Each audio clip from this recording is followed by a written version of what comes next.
Commercial real estate videos are brought to you by Bull Realty. When your business requires proven performance, contact Bull Realty. And by Arnold Golden Gregory, France Media Inc., Resnick Group, and Andy's Army.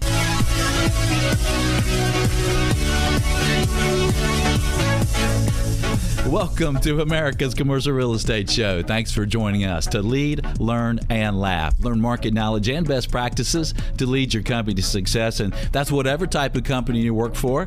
And laugh, I think we have to have some fun along the way. Well, hello, I'm Michael Bull, your host of the world of commercial real estate. Thanks for joining us. Remember, if you have any questions related to this show or about any commercial real estate related topic, we'd love to hear from you. Our phone number is 888-612-SHOW. You can find all our contact information and our social media sites at commercialrealestateshow.com. Well, today our topic is corporate office tenant strategies. You know, the economy, the job market, and the way we work has changed more in the past few years than ever before. And so have office use strategies of corporate America. Today we have the pleasure to talk to some of the leading office tenant reps in the country. We'll explore how the most successful companies are adjusting their office use strategies. Please welcome my first guest, Scott Panzer, Vice Chairman, Jones Lang LaSalle. Scott works in the New York office. He has completed over 28 million square feet of assignments and was JLL's Global MVP, Most Valuable Player for 2011. Scott, welcome to the Commercial Real Estate Show.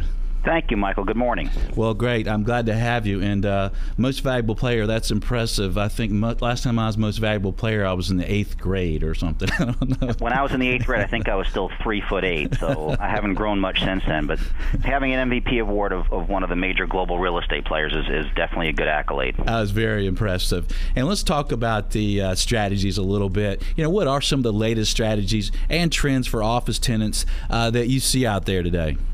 Well, you know, the interesting thing is that it's not just really office tenants, but the world is changing.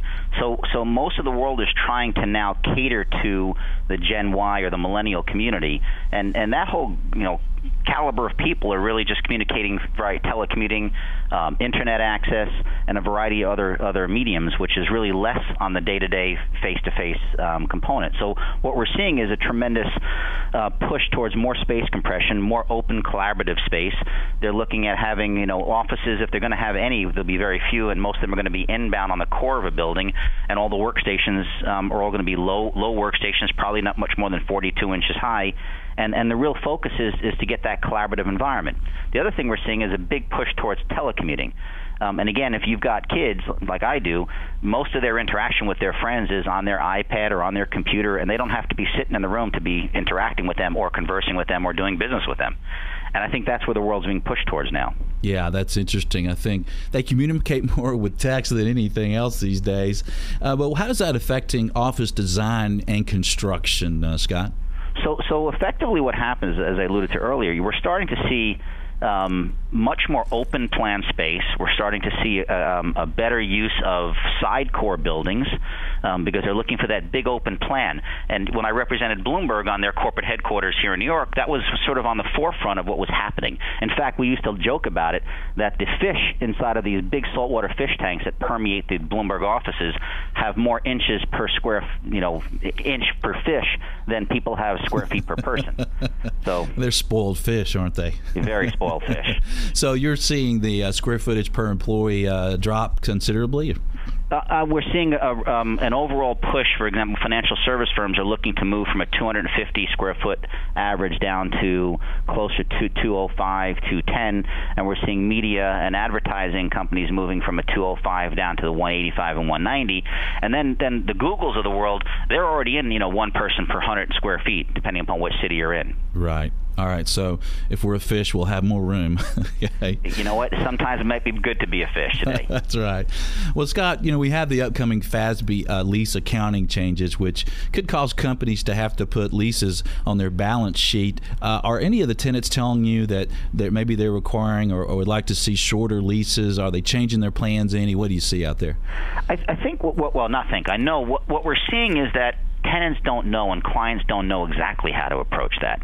The reality is, if it does go into effect, and it's not been totally certain that it is, but if it does go into effect, essentially what will happen is everything gets remeasured.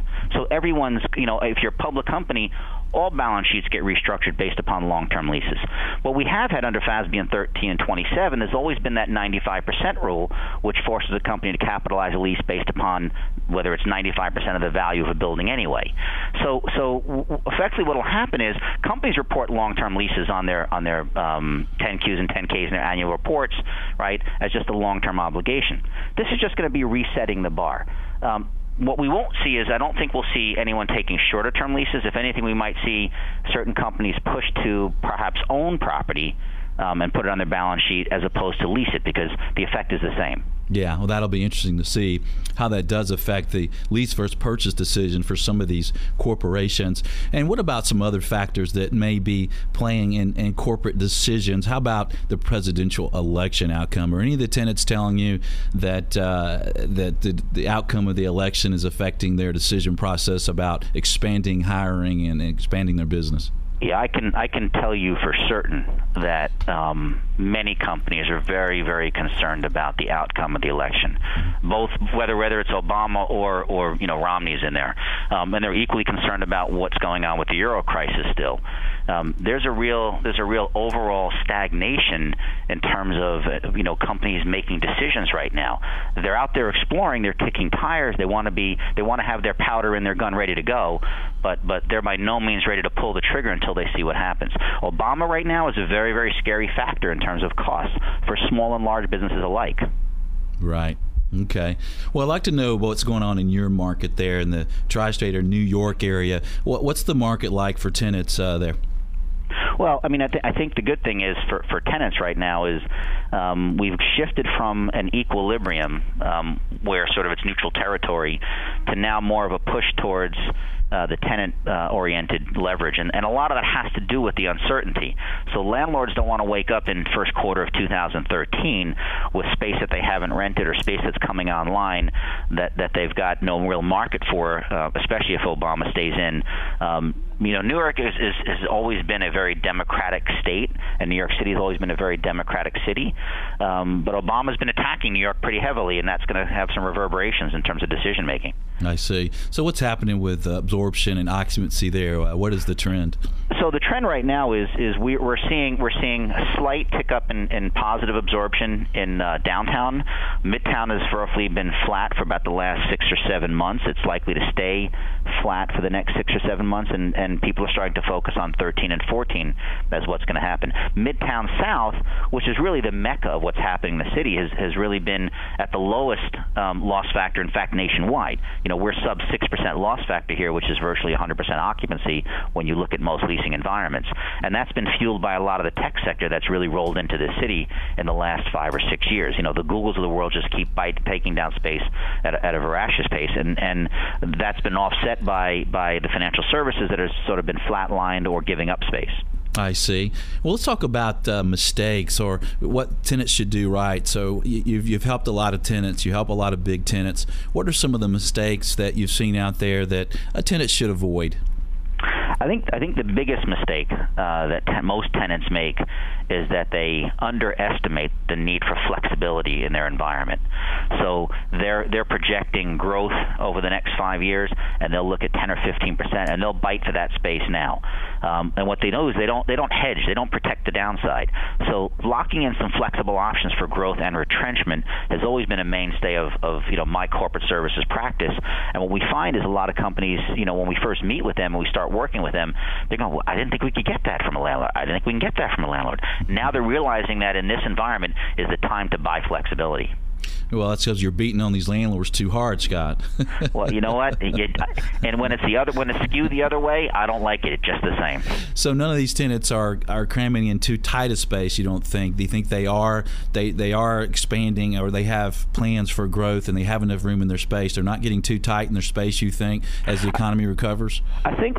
Well, one, there's a big presumption that the economy is recovering, but I don't see it just yet. But I think what's happening is many of these tenants are going from one set of space, let's say 100,000 square feet, and they'll go into 90,000 square feet at a much tighter footprint, as we discussed earlier in the show, and then they'll cram more people into that footprint until they're out of it, and then hopefully have some expansion options that can take up the slack. Let's see. All right, before we go, Scott, can you give us a quick tip for office tenants? Yeah, I think the number one tip is don't hire your friend or your aunt or your ex-mother-in-law. Get the best firm, no matter what city you're in, no matter what place you are in the world.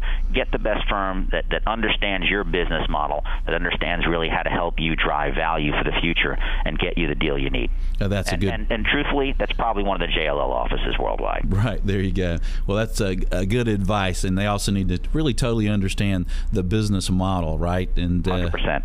Right, and not just look at the real estate, but look at the business. Well, Scott Banzer, thanks for joining us today. We sure appreciate your insight. Thank you, Phil. Really appreciate this, Michael.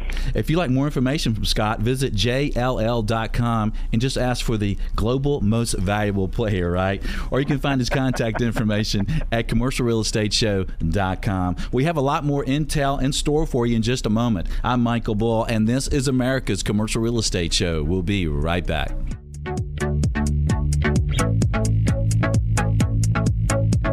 Commercial real estate videos are brought to you by Bull Realty. When your business requires proven performance, contact Bull Realty. And by Arnold Golden Gregory, France Media Inc., Resnick Group, and Andy's Army.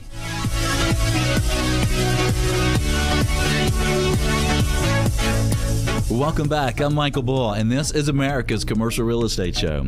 If you'd like to know the absolute latest on any commercial real estate related subjects, check out our show podcast. We recently produced shows on the apartment market, the industrial market, and the retail market. We also did a very informative show on CMBS loan workouts. You've got to catch that one. There are lots of interesting shows to choose from. Just click the tab Shows on Demand at commercialrealestateshow.com. Well, our topic today is corporate office tenant strategies. Please welcome my next guest, Bob Chodos, Principal, Colliers International, Chicago. With a career spanning over 30 years and 13 million square feet, he has completed assignments valued at more than $7 billion. Bob has also been known to be called the super broker of Chicago. Bob, thanks for joining us today. Thanks for inviting me. Happy to be here. Well, it's great to have the super broker on the phone here, and I appreciate you joining us. And Bob, I'd like to get right into it. What are some of the mistakes that an office tenant should avoid in a lease negotiation, relocation, or renewal? Well, that's a very big question. Generally speaking, in our industry, we would say up front, not hiring a real estate advisor. Many tenants or some tenants try to go it alone, if you will. Mm-hmm. And then some would say not hiring one that's tenant focused and a real player in the user side of the business. But we would say not hiring Team Chodos and of course hiring Colliers is the biggest mistake. Right. So all kidding aside, I think that the three major focal points that we see users today missing on sometimes, and that is that they really focus on the transactional aspect of a real estate decision, and they don't necessarily focus on what goes on in the real estate for their business, because that's where the real money resides. A lease could be valued at 6 or 7% of their cost of doing business annually, but the 85% of their cost, their people and their processes that reside in the real estate is where the real money is to be made. And so we see firms that don't sort of focus on that aspect of a project missing the boat sometimes, and then not addressing the non-economic things that go on in a lease. There are numerous risks that leases put onto a business, and subleasing and assignment and force majeure risks and things about options for contraction, expansion, termination. Not focusing on those and really just looking at the economics can be a mistake. And then I think the overriding one is not linking real estate decision making to the overall business strategy. And we have such a changing environment today that businesses are faced with, that the business model is demanding flexibility and agility, and real estate is not flexible and it's not agile, and so not focusing on how to deal with things that are going to change with your business when you make a real estate decision can lead to some real problems. Right. Well, those are excellent tips, Bob. And let's talk about Chicago for a moment. If I was going to bring a corporate headquarters to Chicago, what's the draw there? What am I going to like? Well, it's I think the thing about Chicago that makes it a wonderful city for corporations to relocate to or to reside within if they're already here is that we have one of the strongest labor pools in the Midwest, and really a very strong labor pool nationally if you compare us to other major urban centers. And we're a real global 24-hour city these days. Our mayor for the last 20 years worked very hard to make the downtown market area vibrant, and his efforts were successful. We've had hundreds of thousands of households move back into the city over the last decade or two, and so that in and of itself brings the labor pool into the core market area. A lot of infrastructure has been installed in our city that makes it very desirable. I sit in my office and look at the new Wacker Drive construction that's being completed on the north-south leg of Wacker Drive. It's a $500 million project that has made transportation around the rim of our city much easier. And then I think the central location in the U.S. and the access to public transportation that comes from sort of a hub and spoke system that brings people from the suburban region down to the core marketplace in a pretty efficient fashion. That's what's attracting users to come to this market. And then the last and probably major issue is that the city has been pretty aggressive in business development and economic development activities, and particularly using TIFs, tax increment financing models, to create incentives to induce companies to come into the city. Yeah, that's real helpful. I thought you were just going to say doubles. It is doubles, doubles, doubles, doubles. Well, Bob, what are some of the other... And the Cubs and the Sox, by the way. Yeah, there you go. We can't leave them out, right? Yeah, what are some of the latest strategies and trends for office tenants in their use of office space? What are you seeing out there? Well, it's a very dynamic time in the real estate business, and I think that the introduction of alternate occupancy strategies into how people use real estate are really gaining a lot of traction. If you look at the business consultancies, the Deloittes and the Ernsts and of the world, where they have introduced hoteling and universal office sizing, that is starting to expand into the corporate world a lot. People, it's interesting. I've had in the last 72 hours 2 companies ask me this question. Why is it I can walk around my space and see all these empty offices where people are traveling or away with our clients? What can I do to be more efficient in the utilization of that space? And so we're really seeing this issue of hoteling and multiple people using the same place to sit as a real trend in the market. And I think that the use of open planning and the application of extensive technology into the workplace, particularly the wireless system, so that people can work anytime, anywhere in kind of a ubiquitous way, whether they're in or out of the office, is a very significant trend. And then one of the big strategies we're seeing today is branding. You have a lot of generational shift happening in office use today with the boomers and the Gen Xers and the millennials, and we still have veterans in the workplace. And the way that these younger generations look and think about space and about how they want to live their lives and how they want to work is changing fairly dramatically. And companies are really using branding and workplace strategies to attract these key employees that help them run their businesses. So those are some of the highlights of what we see in trends today. Right. Okay. And let's talk about timing. We're getting short on the break here, but how much in advance of lease expirations should various size and type companies consider to begin the process to relocate or renew a lease?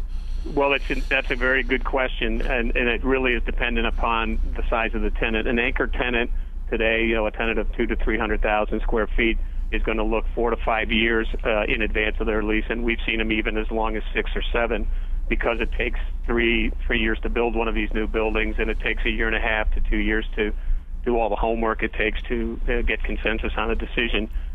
Users in the 75,000 square foot range and up to maybe 100, 125 might shorten that cycle a little bit, and then people underneath that range will be in the 2-year kind of window typically.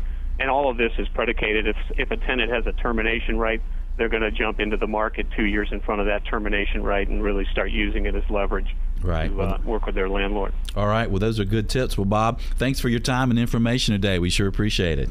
I appreciate it. Thank you. To reach Bob Chodas, visit Colliers.com or visit CommercialRealEstateShow.com. We have his information there. Well, stay with us. We have more intel headed your way. I'm Michael Bull, and this is the Commercial Real Estate Show. We'll be right back.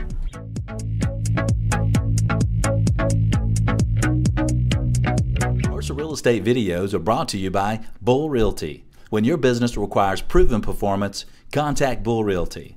And by Arnold Golden Gregory, France Media Inc., Resnick Group, and Andy's Army.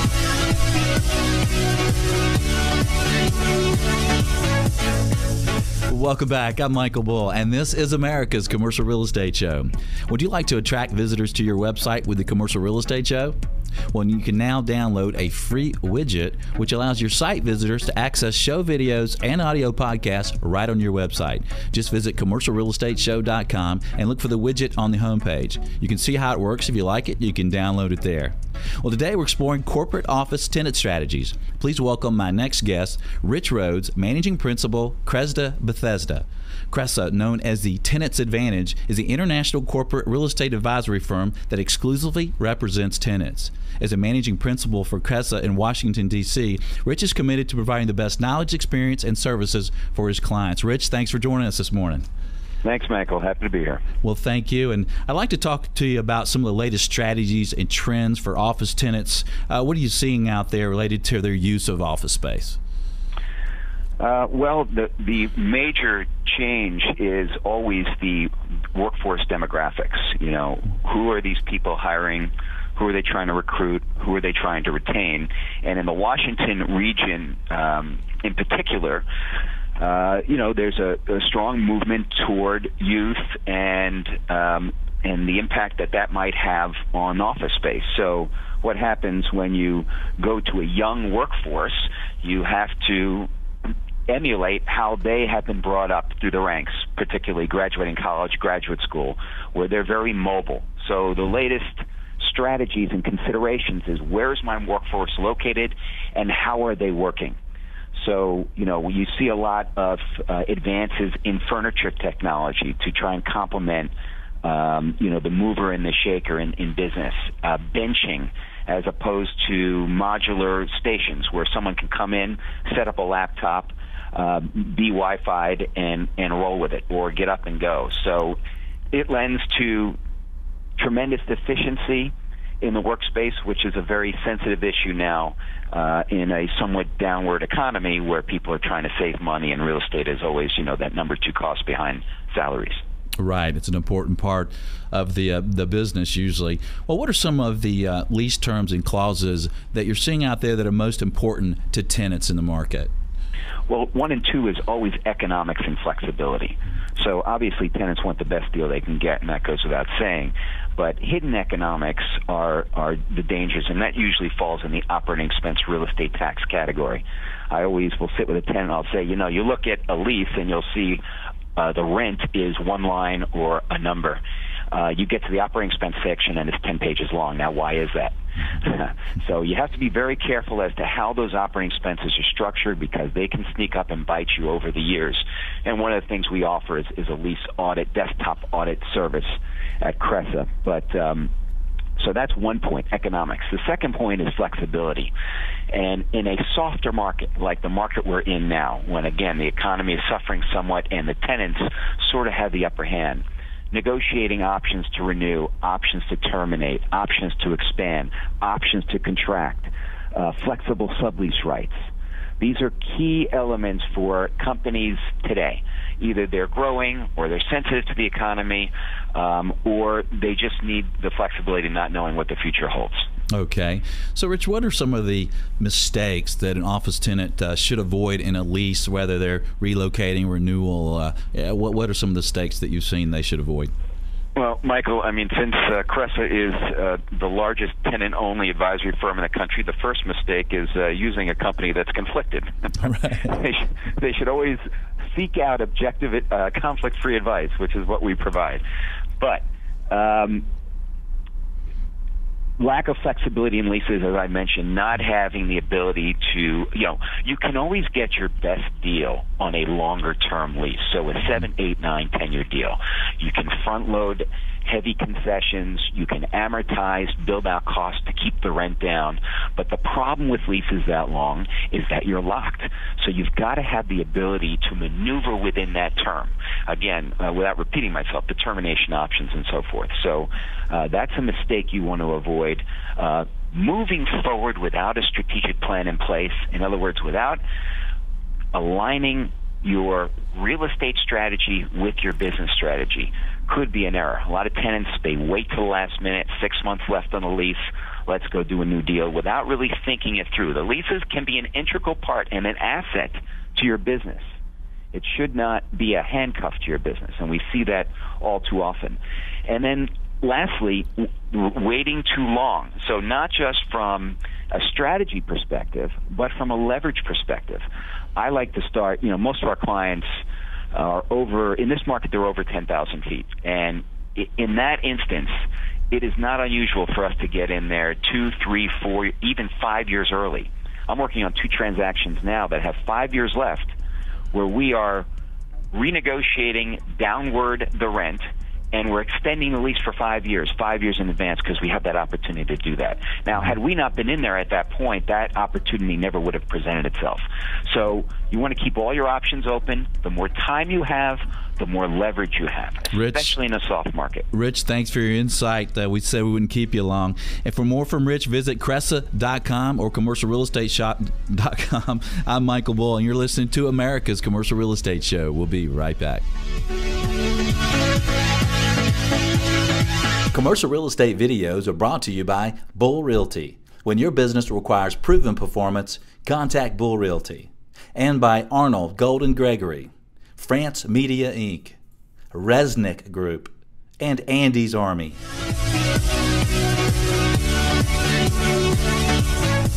Welcome back. I'm Michael Bull, and this is America's Commercial Real Estate Show. We have some very interesting shows coming up for you, including a show on the top college real estate programs, a show on retail tenant strategies, and a show on real estate syndication issues. Be sure to catch all the shows of special interest to you. Sign up for a once-a-week email announcing the show topic at commercialrealestateshow.com. Well, today we're exploring corporate office tenant strategies. Please welcome my next guest, Rick Ferguson, VP Corporate Office Services with Bull Realty. Rick's practice is focused on representing office tenants in Atlanta, Georgia. His experience and knowledge of the Atlanta office market is incredible. Rick, thanks for joining us today. Hey, thank you for having me, Michael. Well, Rick, I'd like to talk about the office market and tenants in the space. You're talking to them every day. You're doing leases every day. What are some of the latest strategies and trends for office tenants related to their use of office space?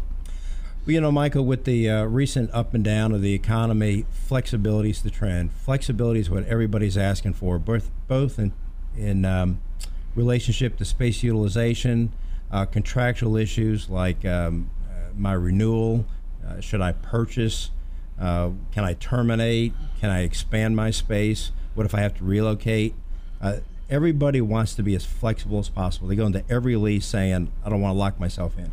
Right. So I'm a tenant. I want the lowest rate I can get, but I also want to be able to cancel it and expand and contract and do everything. I know I've had some of the office REITs on the show recently, and hey, they're tired of that. They're like, well, Michael, we've had tenants show up to great space and say, "Can I do a 1-year lease?" Right. I mean, that throws everything sideways. Yeah. I mean, are you renting an apartment here or what? It's got to be a little longer than that. Yeah. What is that doing to some of the office design and construction trends? Well, from a utilization point of view, everything's running about 25% lower than it did in the past. If someone had a 10,000 square foot office space, it's now 7,000 or 7,500 square foot. The average per square foot for a high-tech firm is about 100 square foot. Mm-hmm. Wow. Right. So they're doing more with less, right? They're doing more with less. A great example is to walk into an office building, especially in the suburban market, and notice that the receptionist area is smaller, and he or she's not there any longer. It's a telephone with an extension list. Right, right. You'll also find that folks are using multi-purpose rooms. They're using large rooms with dividers so they can do training, they can do video conferencing. They can use the space. People don't want to see empty spaces any longer. They want to maximize all the space that they're utilizing. Okay. And what are some of the lease terms and clauses that are most important to tenants right now in this market, Rick? Well, I kind of touched on it. The terms is the flexibility. What if I have to early terminate? How about my renewal? Parking's becoming a big issue. People need more parking now because they're putting more people into the space. The attorneys and the professionals like myself are requesting, especially for if a lot of build out is being done, subordination agreements, the ability to stay there if it gets repossessed or foreclosed on the building. Okay, so the SNDAs that if you get that in your lease, and typically that protects you if the building is foreclosed on and the new landlord or the bank should decide, the new landlord would be the bank or the CMBS lender, that they decide they don't want you there, they can kick you out. And we have seen some banks come in and say, you know what, we think that's under market. They have too much free rent. We don't Absolutely. like the deal that previous landlord did, and we want you guys out. So some of the tenants are asking for that. How many are getting that SNDA from the lender? Well, the larger tenants, the more advantageous tenants to landlords are receiving it. I had one law firm, one attorney, 2,000 square foot. He said, either I get an SNDA or I don't lease here. Right. And he got it. Yeah. Well, the economy in some markets is still a little tough on some office markets, and some of the landlords are going to have some tough times. Maybe they're over leveraged. What about self-help and set-off rights? Are tenants getting that in their leases, where if the landlord doesn't provide the build-out or the maintenance that they need, that they're able to do that and take it out of the rent? Yes, that's being requested. That is in some. Interesting, we're now even seeing the commissions for the brokers included in that. Mm-hmm. So yes, fortunately, I don't think that's having to be invoked a lot, but that is being requested, and that's included in some very significant leases. So I guess if you're a landlord and you know your plan is to take care of the tenant and provide that's what they need, then maybe you're okay with it, right? Hopefully you and your bank are okay with it. Right. Well, yeah. As a tenant rep, that's what you're trying to convince them, right? That's correct. Well, are any tenants telling you that their plans for expanding or hiring are affected by the presidential election results, Rick? Not really, at least not the ones that I've been working with. Typically, I work with firms that are in a growth mode, the law firms, the CPA firms, the high-tech firms. However, what I am hearing is business owners want to change in the White House. They want to see a new administration. They feel handcuffed. However, they have a business to run. They have shareholders, so they are moving forward. You know, all our politicians talk about job growth. I want to give a little plug for Atlanta. We are number 2 last year in job growth. The 3.1% increase, that's pretty remarkable. Atlanta is a great place for corporations. We have a great labor pool, and jobs are growing. Yeah, it's interesting. I mean, Atlanta has a vacancy rate of about 16.1% right now. And if you look at the U.S., the vacancy rate is about 12.6%. So I guess if you have a corporate headquarters and you're looking for some of the major cities, Atlanta may have some good options for you and some big space, and still get a good deal from a tenant rep here, in Atlanta, right? Well, you get a great deal utilizing a tenant rep, but there is a lot of vacancy. There's a lot of inventory, and the inventory is in very great locations in our financial districts, our cultural districts. Yeah, well, that's great. We'll have to take a short break. In a moment, more on office tenant strategies. I'm Michael Bull, and this is America's Commercial Real Estate Show. We'll be right back.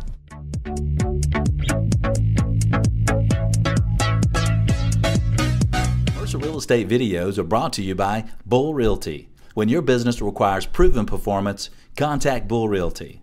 And by Arnold Golden Gregory, France Media Inc., Resnick Group, and Andy's Army.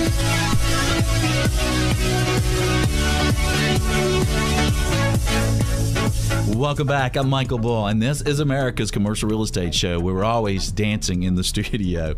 Well, do you utilize social media like Twitter and LinkedIn?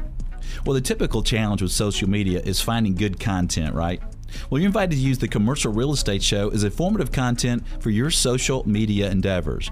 There is a share bar on each show page. You can click it and share and attract connections with your social media. Well, today we're exploring corporate office tenant strategies. My guest is Rick Ferguson. He's an office tenant rep in Atlanta with Bull Realty here in the studio with us. And Rick, I'd like to talk about a couple clauses before we move on to another subject. And one of those is subleases. I think in a market that had a tough time and lost some tenants. A lot of tenants are doing subleases or have done subleases. But I think one of the things that's important for tenants to realize is that sublease is contingent on that original tenant continuing to pay the rent and honor their lease, right? So I guess you have to be careful as a subtenant that your lease is safe. That's absolutely correct. That's absolutely correct. And everyone thinks subleases are a great deal, and they can be, but it's like a key that unlocks the lock. That space also has to be perfect. That space has to fit your needs and requirements. And it's not that easy to go out on a limited market and find what you need if you just exclusively look at subleases. Right. So you don't just look for a great deal. It's got to be right for your business to flourish, and make sure it's right for your business. Absolutely. And what about this move up that's happening, Rick, where a lot of tenants in some of these markets, like Atlanta, have moved from B to A space? What happens when these lease renewals come up and they have to pay market rents? Are some of them maybe getting, whether rent to revenue ratios are higher than their competitors? And well, it really depends on the proper planning, and it depends if the tenant rep worked on the renewals. Maybe some of those escalations are capped. Maybe the renewal rates have been thought about early enough.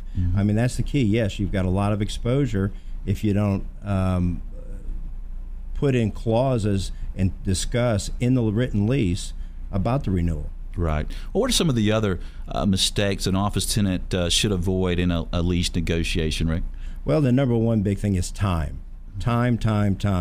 Not beginning the process early enough and sticking to a timeline and making sure you hit the milestones and don't miss the milestones. That's looking for space, working with a space planner, giving it to an attorney for review. You have to work on a timeline. The second is a team. Many folks, are successful business people, and they say, I can go look at office space. I'll call off the signs. I'll go look at it myself. But you need a team. You need someone who, like myself, who works in this world every day, is dealing with the landlords every day. You need a space planner that knows how to most efficiently design the space in a building. Every building's a little different. You also need a commercial real estate attorney to protect your business, to protect the terms. And then probably the third one is the location. Not studying the market, not thinking about your business tomorrow. Is the location that you're considering best for your clients? Is it best for your suppliers, your suppliers to get to you? Will it work for key employees? What about the labor pool? Where are you going to be tomorrow? When I say tomorrow, I mean 5 years from now, 6 years from now. Where are you going to be? Where's your industry going? Is it a growth industry? Is it going to contract? So really, those three items, the time, the team, and the location, is what needs to be considered. Oh, those are good points. And proper planning is key. And I've seen that mistake as well, where tenants don't have enough time and they can't negotiate from a position of power because they've started the deal too late. Well, the show's about to end here. You've got a quick tip for tenants for us? I do. The number one thing is, I say, begin early. We just spoke about that. Due to the importance of the location, the economics, and the legal terms. Time can give you the huge advantage. Don't give the advantage to the landlord. All right. Well, Rick, thanks for joining us today. Thank you kindly. If you'd like more information about office leasing strategies, you can reach Rick or myself at bullrealty.com. Well, I have a question for you as a listener. Can you join us next week? Well, I hope so. We'll have a very interesting show on the top college real estate programs. Thanks for spending some time with us. I'm Michael Bull. Until next week, be sure that you always lead, learn, and laugh, and join us for the Commercial Real Estate Show.